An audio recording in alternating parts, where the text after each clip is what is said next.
Negeri 2 Bukit Tinggi, SMK Pusat Keunggulan, Center of Excellence.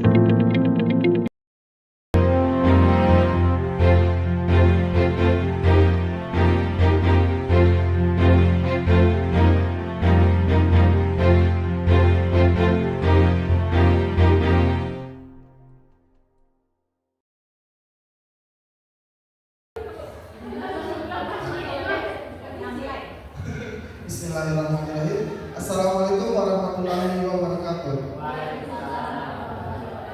Alhamdulillahirabbil alamin. Puji syukur kepada Allah Subhanahu wa taala yang telah melimpahkan rahmat dan karunia-Nya kepada kita bersama sehingga kita bisa mengikuti kegiatan diseminasi aksi nyata budaya positif ini. Salawat beriring salam kita sampaikan kepada junjungan Nabi besar junjungan kita Nabi besar Muhammad sallallahu alaihi wasallam. Allahumma shalli ala Muhammad wa ala ali Muhammad. Yang terhormat narasumber kita hari ini Ibu Nini Febrina SST, yang kami hormati Bapak Ibu peserta diseminasi pada hari ini. Baik Bapak Ibu yang berbahagia, selanjutnya kita akan memasuki materi yang akan disampaikan oleh narasumber kita pada hari ini, yaitu Ibu Nini Febrina SST. Pada Ibu Nini dipersilakan. Assalamualaikum warahmatullahi wabarakatuh. Terima kasih dan ucapkan kepada Bapak Wili selaku moderator pada siang hari ini. Baiklah Bapak Ibu, apa kabar semuanya? Baik. Selamat siang, maaf menunggu waktunya sebentar. Di sini saya akan melakukan aksi nyata budaya positif, di mana tema kita hari ini adalah diseminasi penyebaran pemahaman budaya positif kepada rekan guru di SMK Negeri 2 Bukit Tinggi. Ini modul 1 nanti 4 kita di calon guru penggerak, di program guru penggerak, yaitu budaya positif yang akan diterapkan di sekolah. Di sini sebelum kita masuk ke dalam budaya positif, kita akan menyimak dulu video tentang bagaimana budaya positif ini.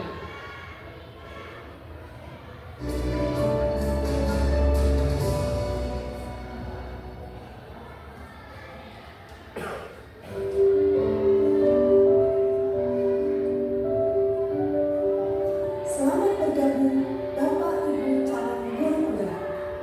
Selamat jumpa pada modul disiplin positif. Saya yakin Bapak Ibu yang telah bertahun-tahun mengajar, mendampingi murid-murid bertumbuh dan berkembang, menyadari bahwa belajar adalah kunci dari mengajar. Belajar adalah modal besar pengajar.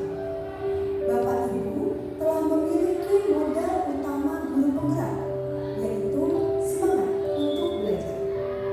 Dalam modul ini, Bapak Ibu akan menjelajahi dan memahami budaya yang ada di dunia pendidikan hingga mengakar pada praktik di sekolah. Bagaimana budaya positif di sekolah ini bisa membentuk karakter murid, guru, dan bahkan visi dan misi dalam sekolah itu sendiri. Selain itu, Bapak Ibu juga akan belajar memproses disiplin positif dalam budaya sekolah yang nantinya akan menjadi perubahan baru yang menggerakkan seluruh komponen sekolah. Modul budaya positif di sekolah ini diharapkan dapat menjadi pembelajaran, tempat untuk berproses, wadah untuk berdiskusi, dan menumbuhkan semangat satu dengan yang lainnya agar dapat tercipta pribadi-pribadi dengan kontrol penuh pada diri dan karakter yang kuat yang menjadi penggerak bagi para guru serta segenap tatanan komponen sekolah untuk memajukan pendidikan di Indonesia. Selamat belajar.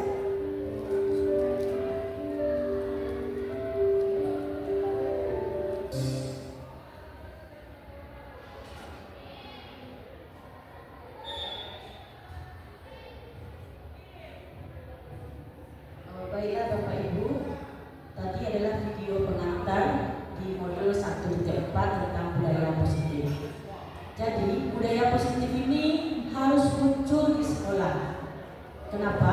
Karena kita harus menuntut murid untuk menimbulkan budaya positif, di mana mulai dari gurunya terlebih dahulu. Oleh karena itu ada beberapa bagian dari budaya positif ini. Yang pertama, perubahan paradigma kita tentang teori kontrol. Yang kedua, disiplin positif.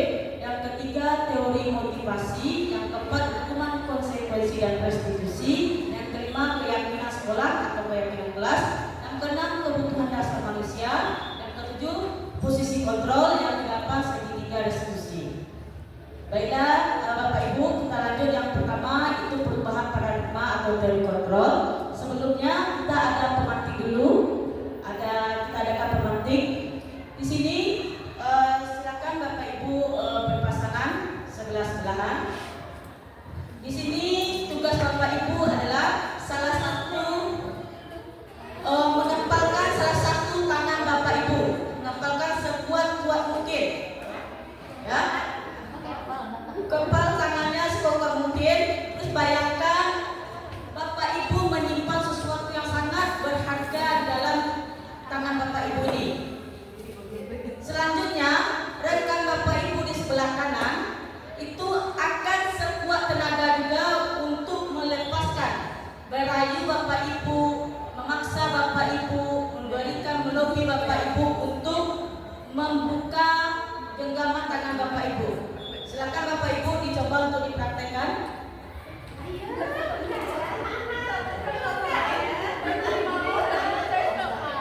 Apakah bisa terbuka Bapak Ibu? Bisa, kalau musik bisa. Kalau Bapak tidak bisa. Ya, Ibu Mayang sama Ibu Putri tidak bisa. Nah, berarti kesimpulannya banyak yang tidak bisa.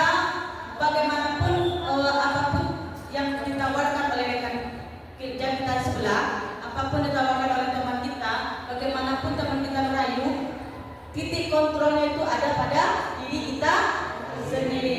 Baiklah Bapak Ibu, coba dilihat, kita refleksinya dilihat. Di sini siapakah yang sesungguhnya memegang kontrol, yang menutup kepalan tangan atau yang berusaha dengan segala cara untuk membuka kepalan tangan tersebut? Artinya adalah Bapak Ibu sekuat tenaga untuk mengontrol diri Bapak Ibu sendiri supaya kepalan tangan tersebut tidak terbuka, dan rekan kerja kita juga mengontrol dirinya bagaimana supaya kepalan tersebut terbuka. Jadi kontrol yang paling besar adalah pada diri kita sendiri. Baik, kita lihat. Ini yang sering terjadi tentang teori kontrol. Teori kontrol ini itu sering terjadi miskonsepsi atau kesalahpahaman, di mana menurut Dr. William Glasser, ilusi guru mengontrol murid. Pada dasarnya kita tidak dapat memaksa murid untuk berbuat sesuatu jikalau murid tersebut memilih untuk tidak melakukannya. Yang kedua, ilusi bahwa semua penguatan positif, efektif, dan bermanfaat. Dalam jangka waktu tertentu, murid akan mencoba untuk menolak bujukan kita, atau bisa jadi murid tersebut menjadi tergantung pada pendapat sang guru untuk berusaha.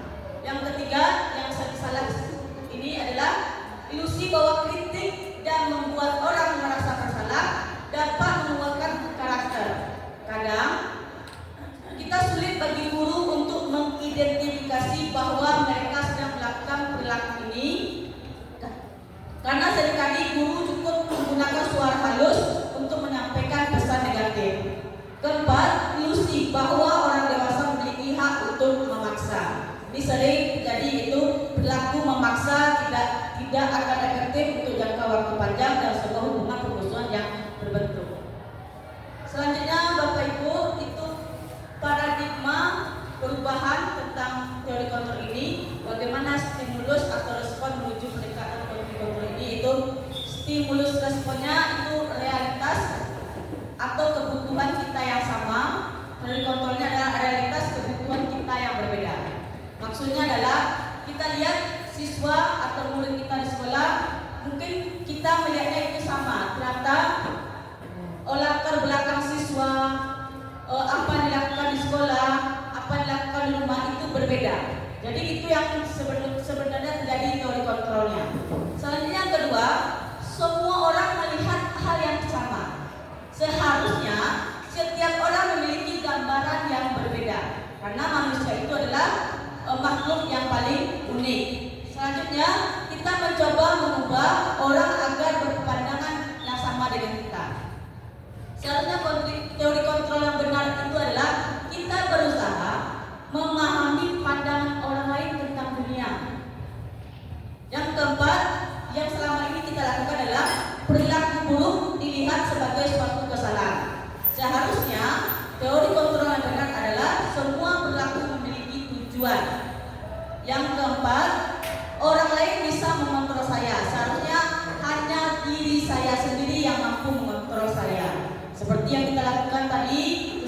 stimulus tadi membuka kepala tangan kita masing-masing. Yang keempat, saya bisa mengontrol orang lain. Seharusnya dari kontrol seharusnya Anda tidak bisa mengontrol orang lain. Selanjutnya, pemaksaan pada saat kunjungan atau gagalan, kolaborasi dan konsekuensi menciptakan pilihan-pilihan yang baru. Baiklah Bapak Ibu, kita lanjutkan. Ini yang kedua itu disiplin positif. Kita tahu disiplin positif itu sangat penting, apalagi kita di SMK yang notabene nanti itu akan bekerja. Disiplin positif ini adalah proses atau suatu cara penerapan disiplin yang mengajarkan murid-murid bertanggung jawab dan menumbuhkan kesadaran diri berdasarkan nilai-nilai kebajikan. Apa tujuan disiplin positif ini? Yaitu disiplin positif ini lebih bertujuan kepada mendisiplinkan diri pribadi dulu yang dapat mengontrol diri dalam melakukan segala tindakan. Bagaimana cara menerapkan disiplin positif ini? Yang pertama, cara penerapan disiplin positif membantu menciptakan lingkungan belajar yang aman, kondusif, serta menumbuhkan kesadaran berdasarkan nilai-nilai kebajikan. Yang kedua, murid berasa untuk bertanggung jawab atas tindakan mereka, mengajarkan pengambilan keputusan yang baik dan pengaturan diri mereka. Yang ketiga, komunikasi yang jelas dan penghargaan terhadap perilaku positif memperkuat hubungan antara guru dan siswa, menciptakan suasana belajar yang harmonis dan produktif. Ini adalah cara penerapan disiplin positif. Bapak Ibu, kita lanjut. Dalam penerapan disiplin positif ini harus ada nilai-nilai kebajikan. Apa itu nilai-nilai kebajikan? Nilai-nilai yang positif, nilai-nilai yang baik yang harus kita tonjolkan. Sesuatu yang positif pasti hasilnya positif. Oke Bapak Ibu, kita lihat nilai-nilai kebajikan. Yang pertama itu terdapat pada dimensi profil pelajar Pancasila. Itu ada beriman, bertakwa kepada Tuhan Yang Maha Esa, berakhlak mulia. Selanjutnya, yang selanjutnya mandiri, selanjutnya bernalar kritis, selanjutnya berkebinekaan global, bergotong royong, dan kreatif. Baiklah Bapak Ibu, dalam tujuan pembelajaran, dalam setiap kita membuat perangkat pembelajaran itu pasti ada dimensi profil pelajar Pancasila yang akan kita terapkan. Mungkin yang baru-baru atau yang baru memulai atau awal-awal kita tidak seharusnya enam, karena profil pelajar Pancasila itu atau Popela atau P3 yang kita kenal atau Popela yang kita kenal itu ada 6. Cukup satu saja atau minimal 2 atau 1 yang kita tampilkan dalam perangkat pembelajaran kita, di mana itu yang akan menjadi nilai-nilai kebajikan yang didapatkan oleh siswa tersebut. Misalnya, contohnya itu ada beriman dan bertakwa kepada Tuhan Yang Maha Esa, ada mandiri, kreatif, bernalar kritis, berkebinekaan global. Oke Bapak Ibu, sampai sini juga ada yang ditanyakan? Oke, nilai-nilai kebajikan yang kedua itu ada dari Ibu Primary Years Program PYP. Itu sikap yang seharusnya ada pada murid itu ada toleransi, rasa hormat, integritas, mandiri, menghargai, antusias, empati, keingintahuan, kreativitas, kerjasama, percaya diri, dan komitmen. Ini yang seharusnya ada pada siswa, pada murid ketika selesai tujuan pembelajaran ini. Kita lanjut.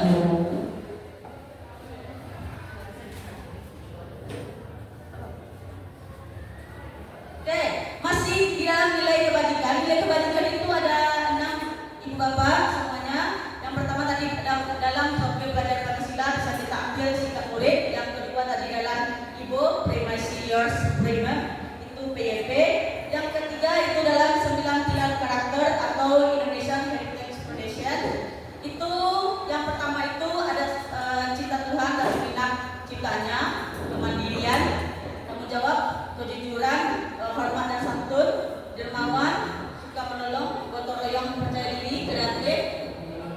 kepemimpinan dan keadilan, baik dan rendah hati, toleransi, kedamaian, dan kesatuan.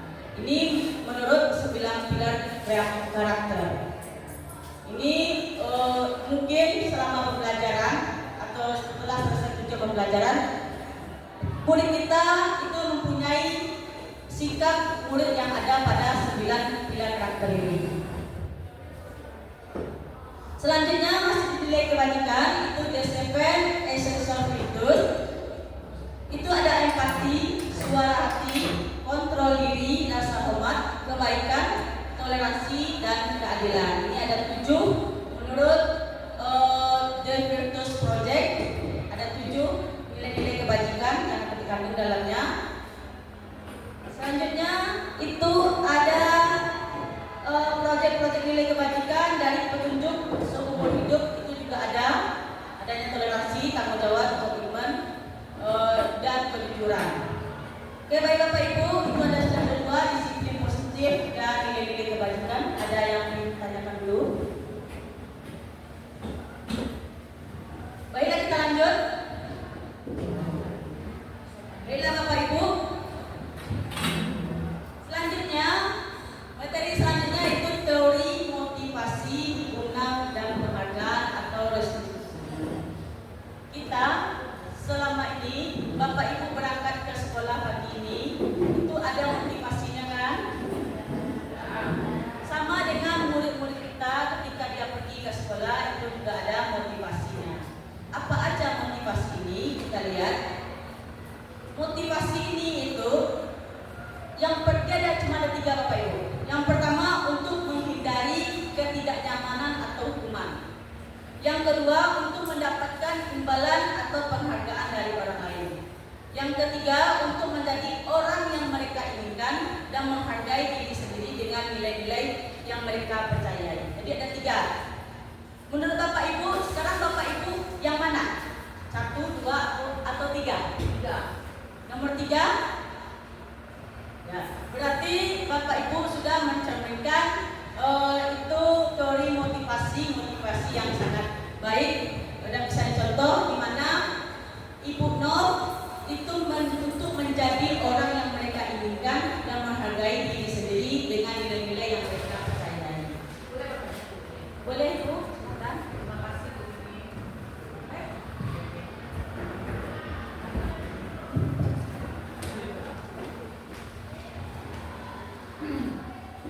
Assalamualaikum warahmatullahi wabarakatuh. Terima kasih banyak waktunya ini. Yang mungkin yang perlu kami kasih adalah dari 3 motivasi itu. Kalau untuk siswa kita bagaimana caranya untuk kita bisa melihat, kemudian setelah kita lihat mungkin ada mungkin mereka motivasi mereka tidak yang tidak ini. Bagaimana kita caranya menghadapi ini?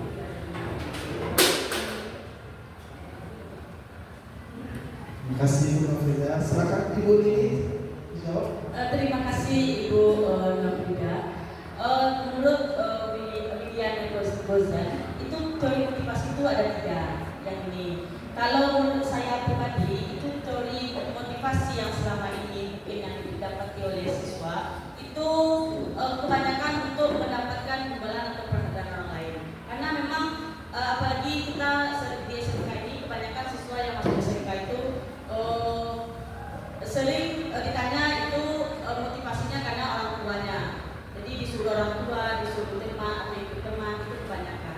Dan bagaimana caranya untuk siswa kita, untuk murid kita, bagaimana motivasi untuk menjadi orang yang mereka inginkan dan untuk mencapai nilai-nilai kebajikan yang dimilikinya itu kita lihat nanti pada seminar diskusi. Jadi kita skip dulu ya Ibu No, nanti kita jawab di akhir. Baiklah, ada lagi Bapak Ibu yang bertanyakan? Baik, selanjutnya itu hukuman dan konsekuensi. Bapak Ibu, selama ini kita lihat siswa atau murid itu pasti menghindari hukuman dan konsekuensi yang mereka tidak ketahui. Hukuman itu merupakan sesuatu yang menyakitkan bagi murid di mana tidak sesuai dengan tindakan yang dilakukan oleh murid. Sedangkan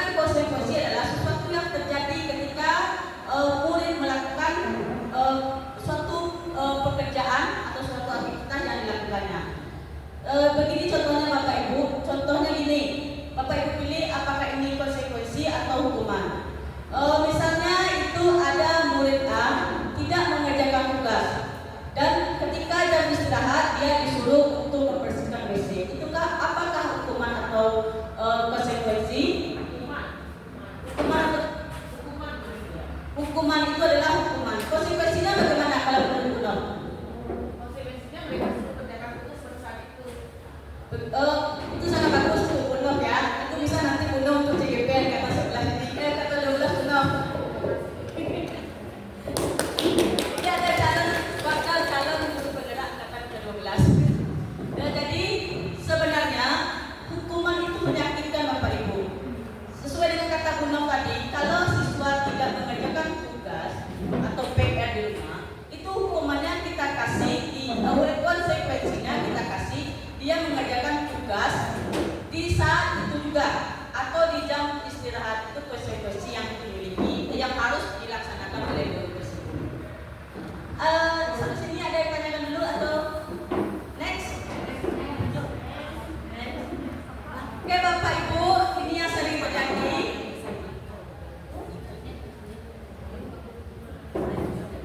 Bapak Ibu, kita sering ini yang terjadi itu dihukum oleh penghargaan. Menurut Alfikon, dalam wawancaranya pada Maret 1995 mengemukakan bahwa baik penghargaan atau hukuman adalah cara-cara mengontrol perilaku seseorang yang menghancurkan potensi untuk pembelajaran yang sesungguhnya. Ya, menurut Kon ini secara ideal tindakan belajar itu sendiri adalah penghargaan sesungguhnya. Jadi penghargaan itu merupakan tindakan belajar dari murid tersebut. Baik Bapak Ibu, di sini tadi ada hukuman, konsekuensi dan penghargaan. Bagaimana seharusnya kita lakukan itu melalui restitusi. Apa itu restitusi? Restitusi adalah proses menciptakan kondisi bagi murid untuk memperbaiki kesalahan mereka sehingga mereka bisa kembali pada kelompok mereka dengan karakter yang lebih kuat. Ini menurut Diana Golden tahun 2024. Selanjutnya restitusi juga adalah proses kolaboratif yang mengajarkan murid untuk mencari solusi untuk masalah dan membantu murid berpikir tentang orang seperti apa yang mereka inginkan dan bagaimana mereka harus memperlakukan orang lain. Bapak Ibu, ini restitusi lagi. Restitusi itu bukan untuk menebus kesalahan, namun untuk belajar dari kesalahan. Yang kedua, restitusi memperbaiki hubungan. Yang ketiga, restitusi adalah tawaran bukan paksaan. Selanjutnya, restitusi menuntut untuk melihat ke dalam diri. Restitusi mencari kebutuhan dasar yang mendasari tindakan tersebut. Yang keempat, yang selanjutnya, restitusi diri adalah cara yang paling baik. Restitusi fokus pada karakter bukan tindakan. Selanjutnya, restitusi adalah sesuatu yang menguatkan. Selanjutnya, restitusi fokus pada solusi. Dan restitusi mengembalikan murid yang berbuat salah pada kelompoknya. Jadi, daripada hukuman, konsekuensi, penghargaan, restitusi ini adalah sesuatu hal yang dapat kita tawarkan kepada murid ketika melakukan tindakan yang salah. Baik Bapak Ibu, nanti kita lihat bagaimana restitusi yang baik tersebut. Oke Bapak Ibu, untuk restitusi hukuman ada yang tanyakan dulu atau kita lanjutkan nanti? Baiklah Bapak Ibu, kita lanjut ke selanjutnya, itu keyakinan kelas. Menurut Bapak Ibu, apa itu keyakinan kelas?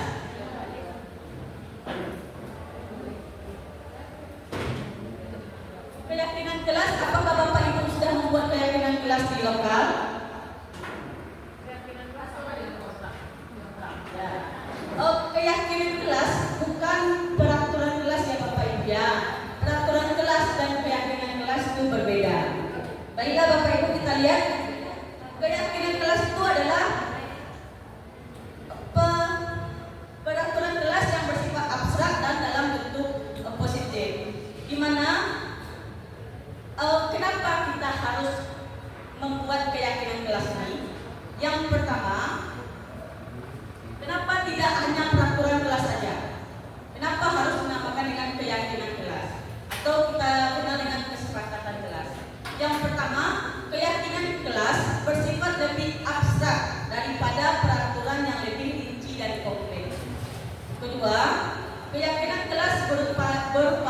pernyataan yang universal. Itu maksudnya mudah dipahami Bapak Ibu. Selanjutnya, pernyataan keyakinan kelas senantiasa dibuat dalam bentuk yang positif. Selanjutnya, keyakinan kelas hendaknya tidak terlalu banyak sehingga mudah diingat dan dipahami oleh semua warga kelas. Selanjutnya, keyakinan kelas sebaiknya sesuatu yang dapat diterapkan di lingkungan tersebut. Selanjutnya, semua warga kelas hendaknya ikut berkontribusi dalam pembuatan keyakinan kelas lewat kegiatan curah pendapat.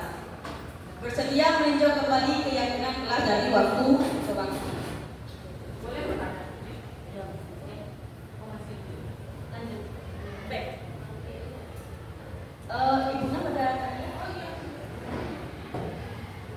Berarti keyakinan kelas itu ini bisa dirubah-rubah atau mungkin kita bersepakatan minggu nanti kita evaluasi, 2 minggu itu berarti bisa diperbaiki. Baiklah Bapak Ibu, ini ada pertanyaan yang luar biasa dari Bruno. Itu peraturan kelas yang kita buat. Biasanya kita membuat peraturan kelas itu di awal pertemuan atau di pertemuan pertama. Pertanyaan dari Bruno, itu apakah peraturan kelas itu bisa kita revisi atau kita ulang atau kita buat kembali? Itu bagaimana waktunya? Apakah seminggu atau sebulan atau memang ada jangka waktu tertentu? Baik Bapak Ibu, ada yang mau menjawab dulu pertanyaan dari Bruno? Ada yang mau dijawab dulu? Oke, langsung kita jawab ya. Yang pertama, jawaban dari Bruno, keyakinan kelas itu walaupun di awal pertemuan kita buat, itu wajib kita laksanakan evaluasi atau refleksi. Kenapa? Karena alasannya keyakinan kelas itu bersifat abstrak Bapak Ibu. Maksudnya di sini adalah contohnya kita karena kondisi kita dekat dengan karena istirahat kita cuma 15 menit, mungkin ketika kita membuat keyakinan kelas yang pertama, katanya jangan terlambat. Ya, nanti kita rubah ke dalam kata yang positif, itu harus datang tepat waktu. Tapi setelah berjalannya waktu karena 15 menit istirahat, mungkin siswanya masih makan dan lain sebagainya, mungkin kita kasih dispensasi. Dispensasinya berupa ya dengan waktu. Contohnya datang tepat waktu dengan keterlambatan atau dispensasi sekitar 5 menit. Mungkin itu bisa kita revisi seiring berjalannya waktu. Karena kita guru ini setiap pembelajaran atau setiap kegiatan yang kita lakukan itu wajib melaksanakan refleksi. Oke, Bapak Ibu ada lagi tanyakan sebelum kita masuk prosedur pembuatan keyakinan kelas? Baiklah Bapak Ibu, di sini ada prosedur pembuatan keyakinan kelas. Yang pertama, ini kita keyakinan kelas saja ya Bapak Ibu, ya, karena kalau keyakinan sekolah itu campurnya lebih luas. Jadi kita keyakinan kelas di kelas kita masing-masing ketika kita belajar. Yang pertama, mempersilahkan murid di kelas untuk bercurah pendapat tentang peraturan-peraturan yang perlu disepakati di sekolah. Jadi kita suruh dulu murid kita untuk menyampaikan pendapatnya apa yang mereka inginkan, dan nanti akan bersama-sama kita sepakati. Selanjutnya, mencatat semua masukan-masukan para murid di papan tulis atau kertas atau yang kita kenal dengan sticky note, nanti ditempelkan di poster atau misalnya di papan tulis. Selanjutnya, keyakinan kelas ini nanti kita kelompokkan, karena kita dalam kelas itu maksimal 36. Jadi dalam kelas itu ada 36 orang. Itu nanti ada kemungkinan keyakinan kelas yang dibuat oleh siswa ini atau murid ini itu yang sama. Jadi kita kelompokkan dulu keyakinan kelas yang sama, atau misalnya yang hampir sama atau tujuannya yang sama. Selanjutnya dari keyakinan kelas yang kita kelompokkan, itu pilih yang mana yang mau kita buat keyakinan kelas, mau buat kita sepakati. Selanjutnya dari kata-kata atau curah pendapat dari murid tersebut itu dijadikan suatu kalimat positif. Kalimat positif ini contohnya di sini ada kalimat negatifnya, jangan berlari di kelas atau koridor. Kalimat positifnya itu berjalanlah di kelas atau koridor.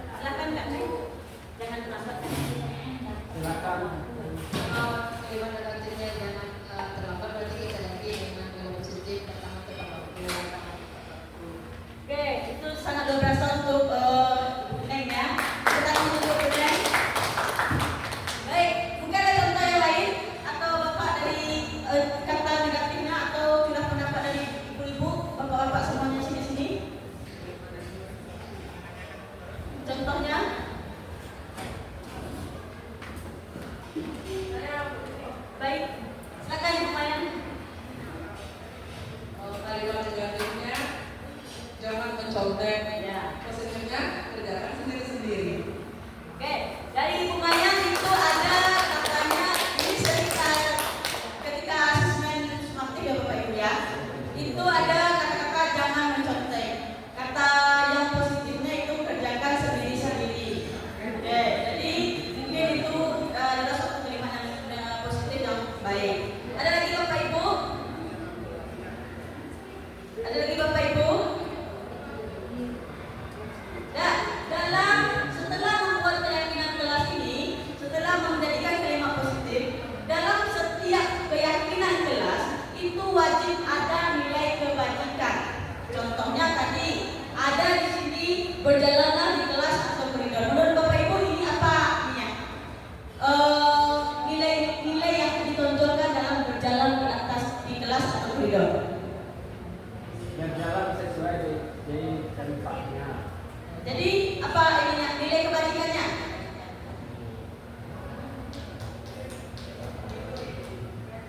Nilai kebajikan dalam berjalanlah di kelas atau di dalam menurut Bapak Ibu apa nilai kebajikannya? Ya, mungkin teratur atau tertib ya.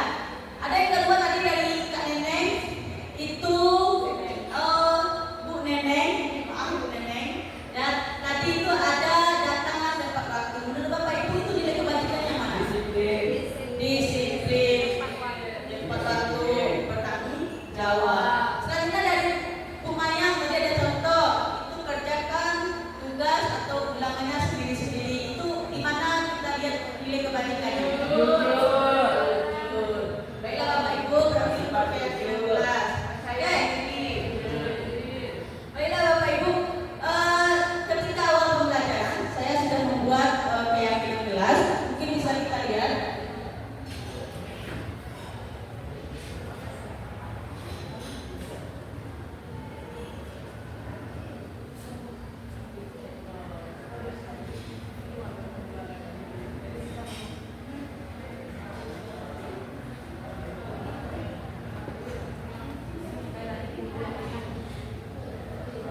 Baiklah Bapak Ibu, selanjutnya setelah tadi kita lihat kalimat positif, kita jadikan dia kalimat positif, itu selanjutnya dicatat kita mungkin mendapati pernyataan yang tertulis masih banyak berupa peraturan-peraturan. Selanjutnya ajak murid-murid untuk menemukan nilai-nilai kebajikan atau keyakinan ditunjukkan pada peraturan kelas tersebut. Jadi kita sudah lakukan apa nilai kebajikan yang harus ada pada peraturan kelas atau keyakinan kelas yang kita buat. Tadi ada 3 contoh dari Ibu Nok, dari Ibu Neneng, dari Ibu Mayang. Dari Ibu Nok itu berjalan di kelas atau koridor.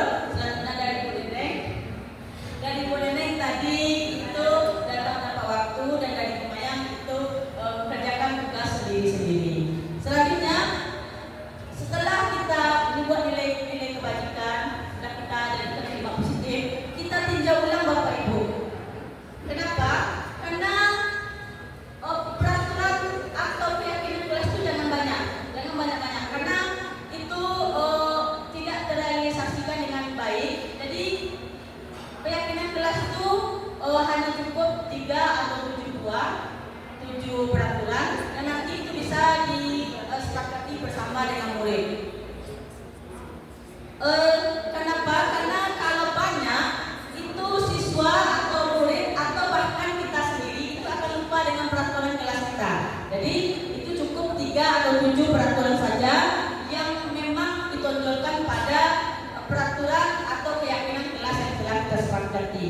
Selanjutnya, setelah keyakinan sekolah atau kelas dibuat, maka semua warga kelas atau murid dan gurunya dipersilakan meninjau ulang dan menyetujui dengan menandatangani keyakinan kelas tersebut, termasuk dan guru dengan semua warga kelas atau murid. Selanjutnya, keyakinan sekolah atau kelas selanjutnya bisa ditempelkan di dinding atau dibuat poster atau dimasukkan ke WA group, atau kalau saya itu dibuat di halaman depan buku siswa. Jadi ketika muridnya bukunya di sini, jadi kita buat dan itu ditandatangani oleh orang tua siswa. Baiklah Bapak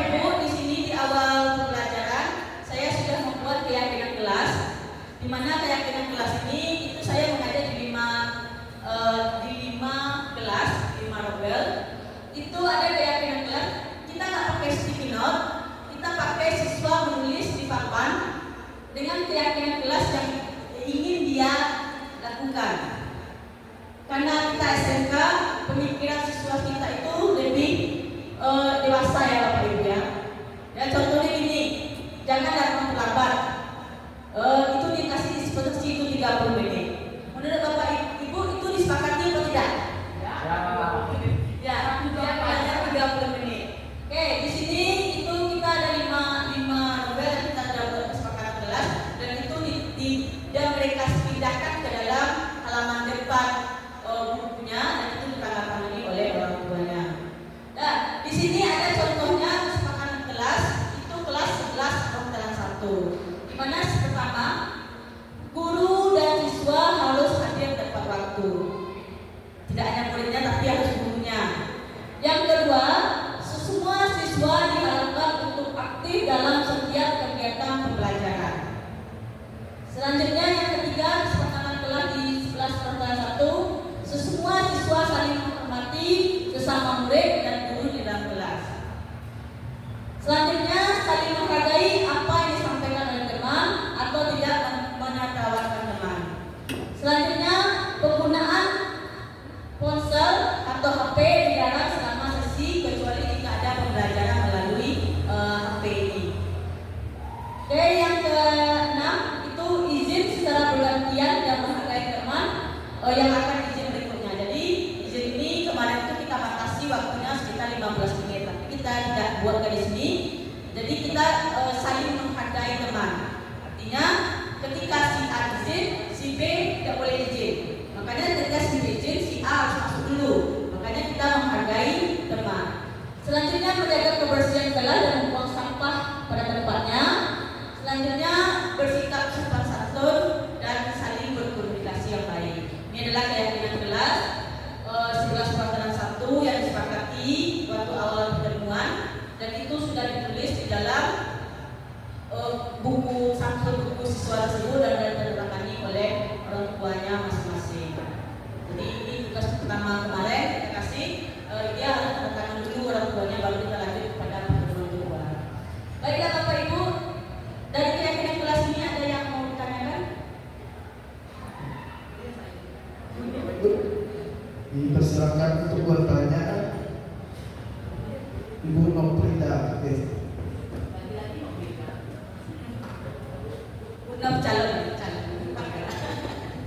Begini, jadi keyakinan kelas ini dari yang kita lihat itu, berarti kan kita buatnya berdiskusi dengan siswa. Dan keyakinan kelas ini mengikat dua belah pihak, guru dan siswa. Nah, apa ini? Maksudnya jika nanti kita keluar dari keyakinan itu, apakah bisa ada semacam tadi kan ada rumah, ada konsekuensi, ada aturan. Apa kita bisa memberikan konsekuensi di keyakinan itu jika nanti ada ketidaksepakatan, ada melenceng tidak terlaksana sesuai dengan kesepakatan. Terima kasih Bu Lili. Assalamualaikum warahmatullahi wabarakatuh. Baik Bu Nom, tadi itu pertanyaan dari Bu Nom. Peraturan kelas ini tidak kita buat, kesepakatan kelas atau keyakinan kelas ini kita buat, tetapi dalam perjalanan waktu itu ada pelanggaran baik dari siswa atau dari gurunya. Ya, bagaimana caranya? Apakah ada hukuman, konsekuensi atau restitusi? Baiklah Ibu, jawabannya itu adalah adanya restitusi. Restitusi itu adalah proses pendampingan individu di mana nanti dia memakai segitiga restitusi. Kita lihat dulu segitiga restitusinya Bapak Ibu ya.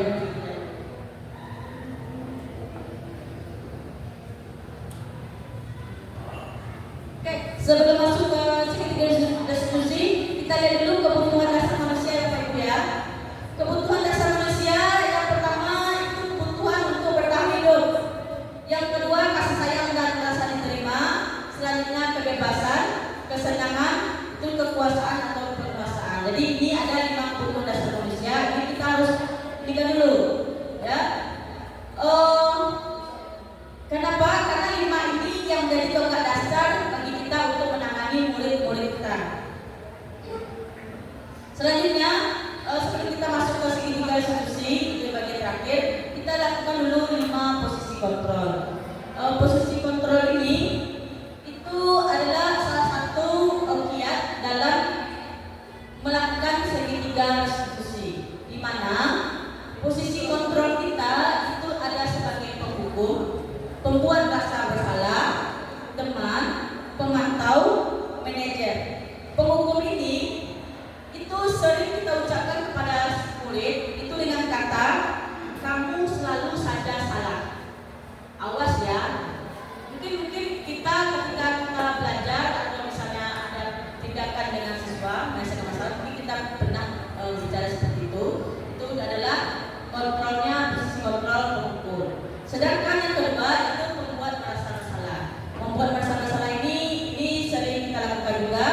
Itu contohnya misalnya si A sedang terlambat, itu selalu kita bilang, oh ibu kecewa dengan kamu, ya.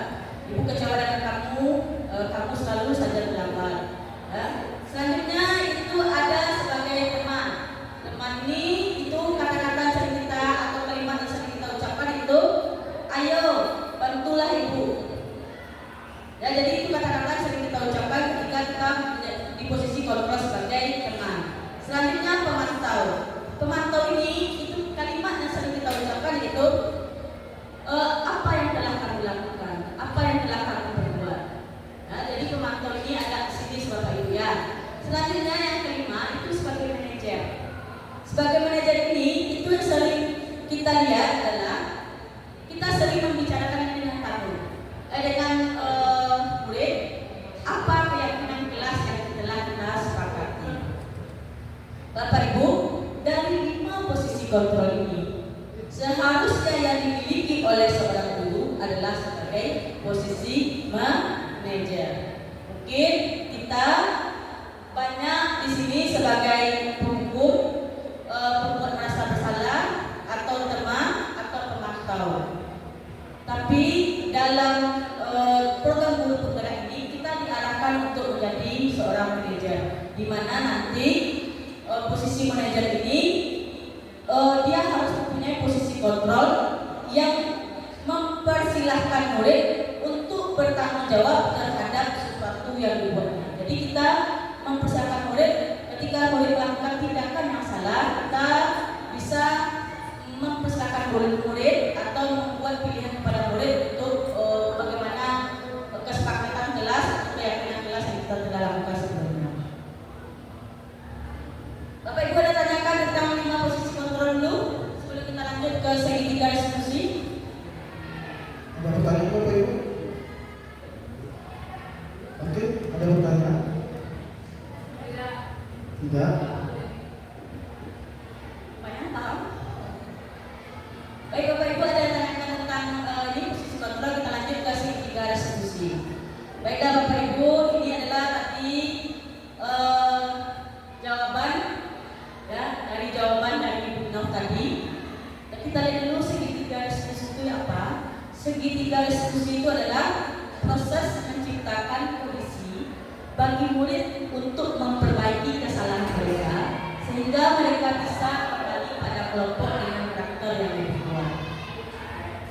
Ini menurut Brian Golden tahun 2004. Selanjutnya, restitusi itu bukanlah untuk menembus kesalahan, akan tetapi restitusi itu adalah tawaran, bukan paksaan. Restitusi merupakan solusi yang disepakati bersama. Ini adalah segitiga restitusi Bapak Ibu. Yang pertama itu menstabilkan identitas. Yang kedua validasi tindakan yang salah. Yang ketiga menanyakan keyakinan.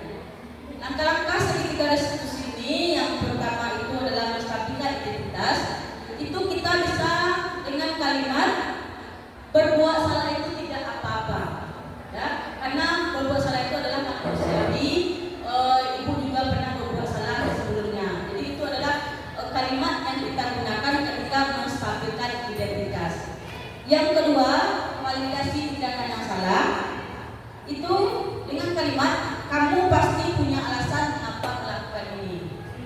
Selanjutnya yang ketiga menanyakan keyakinan kelas dengan kalimat keyakinan kelas apa yang telah kita sepakati. Ini adalah langkah-langkah dari segitiga restitusi. Jadi ini bisa menjawab dari pertanyaan Bunda tadi. Di sini saya kemarin sudah melakukan praktek segitiga restitusi. Jadi praktek segitiga restitusi ini dengan kasus yang pertama itu adalah di sini kasusnya itu ada siswa yang bernama Safira. Di sini dia karena sudah bisa dia praktek, dia mengolok-olok temannya yang belum selesai praktek. Jadi di sini ada aduan dari teman yang lain, itu tentang Safira ini yang tidak mengganggu temannya sehingga temannya tidak fokus. Karena kita praktek menggunakan bahasa Inggris, jadinya teman-teman itu banyak yang berbelit-belit berbicaranya. Jadi oleh karena itu ada aduan dari teman kelasnya, jadi kita panggil Safira ini. Yang pertama itu kita lakukan adalah menstabilkan identitas. Menstabilkan identitas ini adalah dia mau menyampaikan bahwasanya perbuatan yang dia lakukan itu sesuatu hal yang memang salah, tapi kesalahan itu adalah hal yang wajar.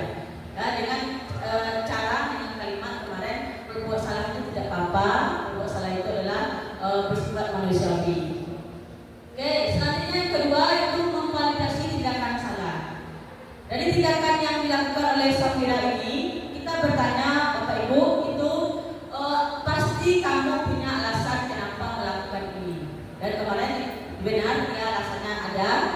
Dan yang terakhir kita menanyakan keyakinan kelasnya. Jadi dari setelah selesai kita menstabilkan identitasnya, selanjutnya validasi tindakan salah, kita menanyakan keyakinan.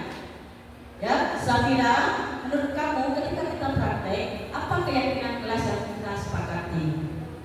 Jadi yang kemarin kita sudah melakukan segitiga restitusi, jadi itu suatu hal yang baru bagi kita atau bagi saya sendiri, di mana dulu itu ketika menangani masalah siswa itu langsung kalau istilahnya itu karet kayu Bapak Ibu ya, langsung aja cut. Ternyata ketika mengikuti program guru bergerak itu harus berstep-step, harus ada langkah-langkahnya, sehingga ketika murid melakukan kesalahan dan kita melakukan segitiga restitusi, maka ada solusi yang akan didapatkan oleh dari hasil segitiga restitusi kita ini.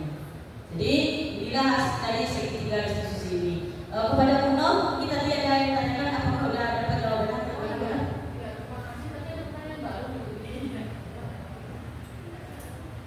Itu tadi praktek segitiga restitusi itu yang pertama adalah menstabilkan identitas. Maksudnya menstabilkan identitas tadi dari yang Bu ini sampaikan. Apakah yang kita harapkan adalah dari anak ini mereka jujur bahwa mereka sudah melakukan salah itu? Apa itu yang diharapkan dari stabilitas? Iya, menstabilkan identitas itu dengan cara sebelum masuk ke menstabilkan kita harus dulu bersikap ramah pada siswa, lalu menyambut dia, arahkan dulu, memantik dulu, senyum dulu sama siswa, baru kita menanyakan menstabilkan identitas siswa. Ya, nah maksudnya begini Bu ini, kan nanti ada beberapa anak yang mereka merasa tidak melakukan. Ada Bu, begini. Apakah yang menstabilitas itu yang diharapkan dari menstabilitas identitas itu adalah bahwa mereka mengakui bahwa mereka sudah melakukan itu kesalahan itu. Itu maksudnya. Ya Bu Nov, jadi menstabilkan identitas itu adalah bagaimana cara atau bagaimana trik kita supaya anak itu jujur untuk mengakui kesalahannya, walaupun nanti mungkin karena kita levelnya itu sudah kelas besar ya Bapak Ibu ya, jadi banyak siswa itu yang kita tanya A dan bisa jawabnya B atau sering berbohong. Jadi itu yang digunakan atau kita gunakan langkah itu menstabilkan identitas. Terima kasih Bu Nov. Bapak Ibu ada lagi tanyakan? Baik Bapak Ibu,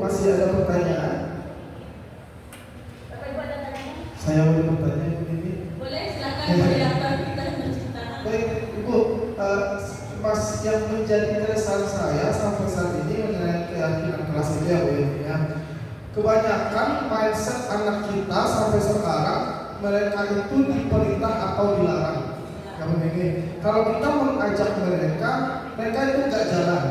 Nah, dalam prinsip mereka itu kalau udah dilarang baru akan mereka laksanakan. Kalau kita perintahkan baru kita laksanakan. Bagaimana cara kita mengubah mindset anak itu bahwa kalau kita mengajak itu berarti kita membawa mereka dalam kegiatan tersebut. Baik, itu juga mungkin sering kita alami, baik itu pribadi atau mungkin Bapak Ibu semuanya. Karena memang siswa kita adalah lingkungan SMK. Ketika kita melakukan kegiatan atau misalnya kita ini, anak itu sering kita suruh dulu, ya. Jadi kita mengajaknya bukan kerjasama katanya. Dia bilangnya, dia tahunya itu diperintah. Sebenarnya bukan itu Bapak Ibu. Jadi bagaimana cara mengajak siswa atau murid untuk bekerja sama dalam menyiapkan peraturan atau keyakinan kelas. Di sini keyakinan kelas ini adalah peraturan atau misalnya kesepakatan yang kita lakukan bersama. Caranya itu dengan cara mengajak siswa. Di sini adakan dengan tutor sebaya. Tutor sebaya masuk di sini. Dalam kelas pasti ada siswa yang memang menonjol. Ada siswa yang menonjol, ada siswa yang memang disegani oleh siswa murid yang lain, atau ada perangkat kelasnya. Jadi kita mengajak perangkat kelas dulu untuk membuat kesepakatan kelas ini. Nah, nanti dari sana baru nanti perangkat kelas akan mengajak murid-murid tersebut untuk melakukan membuat keyakinan kelas atau mencurahkan pendapat bagaimana kelas yang diinginkannya. Baik, Bapak Willy, apakah sudah buat Bapak Willy?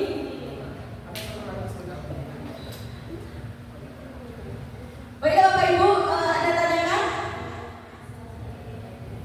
Oke, kalau tidak kita ke slide terakhir Bapak Ibu ya.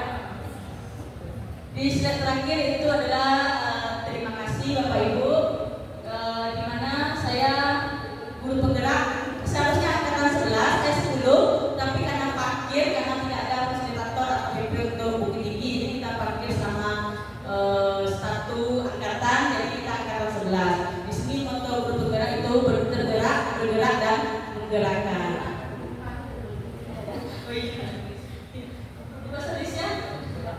Ya, karena menggerakkan ya, jadi bahasa Indonesia. Ya, baiklah Bapak Ibu. Ada lagi tanyakan Bapak Ibu? Ada tanyakan? Oke, baiklah Bapak Ibu. Kita sudah melihat tadi pemaparan atau diseminasi saya, Nini Febrina, untuk CGP angkatan 11 ini pada modul 1.4. Baiklah Bapak Ibu, untuk Bapak Ibu saya mohon refleksi sedikit atau umpan balik dari Bapak Ibu berupa saran, tanggapan, atau mungkin ada pertanyaan yang mungkin Bapak Ibu silakan. Jadi Ibu Maya silakan tanggapannya.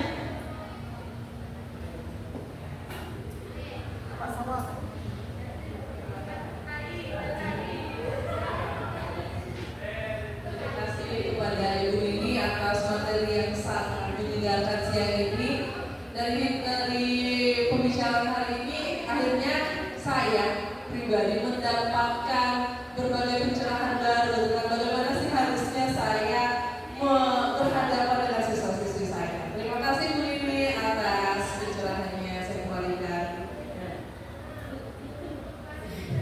Terima kasih kepada Ibu Maya. Kita ini ya, sedikit dulu sebentar ya, lupa tadi ya. Kalau Bapak Salim kan kita salur, kalau kita salur ya. Kita ada dua versi. Kita ada versi pertama dan versi kedua. Kita versi pertama dulu.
Baik Bapak Ibu yang berbahagia, mari kita beri aplaus untuk materi kita hari ini, Ibu Nini Febrina SST yang membuka pikiran kita mengenai budaya positif di sekolah. Semoga apa yang disampaikan oleh Ibu Nini ini bisa kita terapkan di sekolah kita agar sekolah kita menjadi sekolah yang lebih baik dari saat ini. Baik, itu saja. Saya ucapkan terima kasih kembali lagi kepada Ibu Nini Febrina SST selaku pemateri diseminasi aksi nyata budaya positif kita hari ini dengan mengucapkan alhamdulillahirabbil